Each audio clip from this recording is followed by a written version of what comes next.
नमस्कार दोस्तों, YouTube के आपके अपने channel astrology and Vastu by J V. Raman में एक बार फिर से आपका स्वागत है। आज मैं आपको बताऊंगा मंगल दोष क्या है।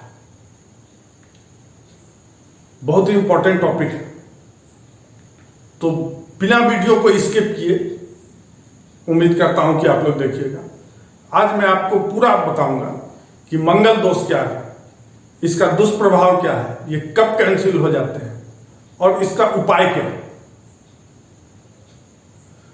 तो इस वीडियो को आगे देखने से पहले मेरा आपसे निवेदन है कि आप हमारे चैनल को जल्द से जल्द सब्सक्राइब कर लें और बेल आइकन यानी घंटी का बटन दबाना न भूलें, ताकि इस तरह का वीडियो आप तक पहुंचता है।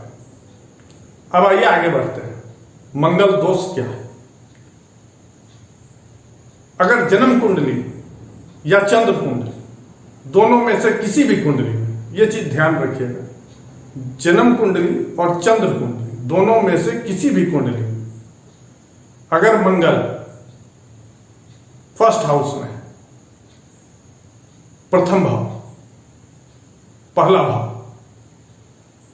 सेकंड हाउस, दूसरा भाव, फोर्थ हाउस, चौथा भाव, सेवेंथ हाउस, सातवां भाव, एर्थ हाउस, आठवां भाव, या 12th हाउस, 12वां भाव, इन सभी भावों में से किसी एक भी भाव में, हाउस में अगर मंगल है तो जातक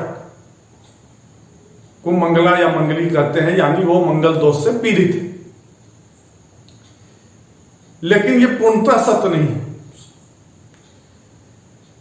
मंगल दोष कैंसिल कब कब होता है यह भी जान लें। अगर मंगल आपका छिन्न ग्रह यानी सूर्य से नजदीक है, 17 डिग्री से कम की दूरी में है सूर्य से, तो मंगल दोष खत्म हो जाता है।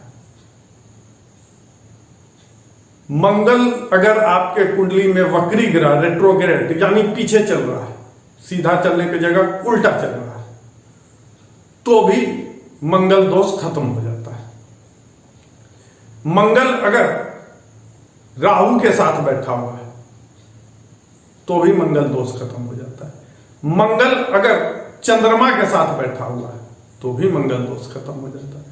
मंगल अगर बृहस्पति के साथ बैठा हुआ है तो भी आपका मंगल दोष समाप्त हो जाता है। अगर मंगल अपनी राशि में बैठा हुआ हो, यानी 1 और 8 राशि में, इसका मतलब हुआ मेष और वृश्चिक राशि में अगर मंगल जन्म कुंडली में बैठता है या चंद्र कुंडली में, किसी में भी, तो मंगल दोष खत्म हो जाता है।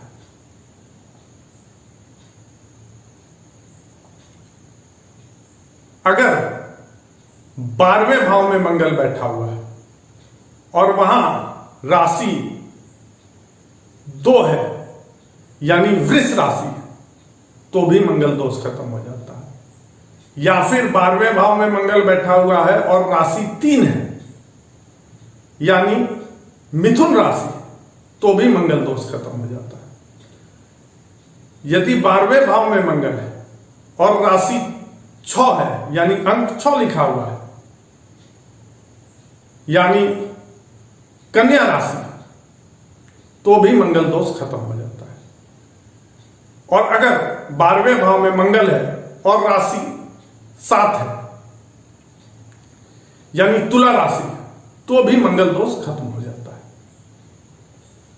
अगर मंगल उच्च का हो, यानी उच्च का कब होता है, जब मकर राशि में, या नीच का होता है कर्क राशि, तो भी मंगल दोष खत्म हो जाता है।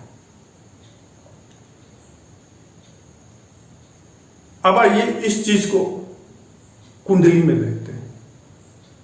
कुंडली आपको पीछे स्क्रीन पे दिख रहा होगा। देखिए जन्म कुंडली, इसमें मंगल 11वें भाव में, यानी जन्म कुंडली में मंगल दोष नहीं हो रहा है। अब आइए इसकी चंद्र कुंडली देखते हैं। तो चंद्र कुंडली आप जानते हैं कैसे बनता है। चंद्रमा 7 राशि तुला राशि के साथ है, तो वहां से अब लग्न चालू होगा। और चंद्र राशि में देखते हैं, जब चंद्र राशि में देखिए मंगल चौथे भाव में है और यहां से मंगल दोष बन रहा है। लेकिन मंगल किस राशि में है? 10वां राशि यानी मकर राशि में है। यहां उच्च का होता है, इसीलिए यहां फिर से मंगल दोष कैंसिल हो जा रहा है। और एक चीज और ध्यान में रखिए, मंगल दोष जन्म कुंडली में तो बहुत प्रभावित होता है, लेकिन चंद्र कुंडली में उतना उसका प्रभाव असर नहीं होता है। अब आइए आगे देखते हैं कि किन किन घरों में क्या क्या प्रभाव है मंगल दोष का। अगर प्रथम भाव में मांगलिक दोष हो रहा है तो क्या होगा? जातक को महत्वाकांक्षी बनाएगा, परिश्रम तो करेगा, लेकिन नकारात्मक चीज यह होगा कि वो किसी का सुनेगा नहीं, बहुत ही जिद्दी होगा। जो भी करेगा अपनी इच्छा के अनुसार करेगा, अपने सिद्धांतों पे करेगा। माथे में चोट लग सकता है या खून की बीमारी हो सकती है। अब आइए सेकंड हाउस में देखते हैं। द्वितीय भाव में अगर मांगलिक दोष है तो क्या होता है? इससे विवाह में प्रॉब्लम आएगा, व्यवसाय में परेशानी आएगी और जातक के परिवार को भी यह प्रभावित करेगा। अब देखते हैं चतुर्थ भाव। अगर चौथे भाव में मांगलिक दोष हो रहा है तब क्या होता है? चौथा भाव मातृभाव है, तो मां की तबीयत खराब रह सकती है, या फिर मां से रिश्ता खराब हो सकता है, या फिर मां से अलग रह सकता है जातक, या उसकी मां की मृत्यु भी हो सकती है।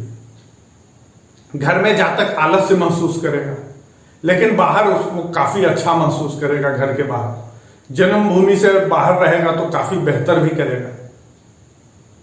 जातक को हमेशा लगेगा कि हमको कुछ नहीं मिला, हमेशा वो प्यासा लगेगा, अपने आप को प्यासा महसूस करेगा कि नहीं और मिलता, अभी और मिलता, अभी और मिलता।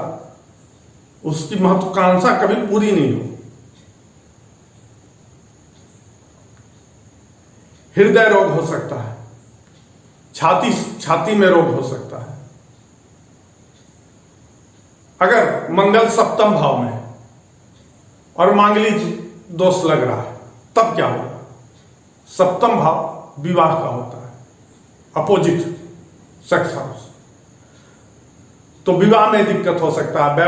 वैवाहिक जीवन में टेंशन हो सकता है, फिक्र हो सकती है, पत्नी से झगड़ा हो सकता है, व्यापारिक साझेदारी में नुकसान हो सकता है।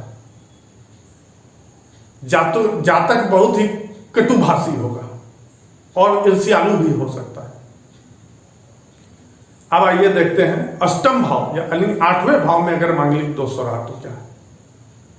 पेट में दिक्कत हो सकता है, किडनी में पथरी हो सकता है, पीठ दर्द की शिकायत रहेगी, जातक शराब प्रेमी हो सकता है, वैवाहिक जीवन में परेशानी रहेगी। अब देखते हैं 12वें भाव, द्वादश भाव जिसको बोलते हैं, 12th हाउस में अगर मांगलिक दोष हो रहा तो क्या? जातक झगड़ालू होगा, बिना कुछ गलत किए भी बदनाम हो सकता है और आर्थिक नुकसान उठाना पड़ेगा, क्योंकि व्यय हाउस है तो नुकसान भी होगा। अब आइए देखते हैं दोष अगर बन रहा है तो इसका उपचार क्या है? बहुत ही सिंपल उपचार है। अगर मंगल आपका डिग्री बहुत मजबूत है, 10 से 20 डिग्री के बीच में है, तो फिर आप मंगल ग्रह की शांति करा लें। और अगर थोड़ा बहुत आप नेचुरल उपाय भी कर सकते हैं। मंगलवार को फास्टिंग रखिए, नमक नहीं खाइए। मंगलवार को मांस मछली मदिरा से परहेज करें, सबसे बड़ा उपाय। मंगलवार और शनिवार को बजरंगबली का मंदिर जाइए, हनुमान चालीसा का पाठ करिए, रोज पढ़िए कम से कम 11 बार। और हर मंगल और शनिवार को तिल का तेल में सिंदूर डालें, बजरंग बली के शरीर में लगाइए। इससे ग्रह का दोष बहुत जल्द दूर होता है। मुझे उम्मीद है कि आप लोग यहां तक समझ गए होंगे। इस तरह के महत्वपूर्ण वीडियो आप तक पहुंचता रहे तो मेरा एक बार फिर से आपसे निवेदन है, घंटी का बटन जरूर दबा दें ताकि जैसे मैं वीडियो डालूं आप तक वो पहुंच जाए।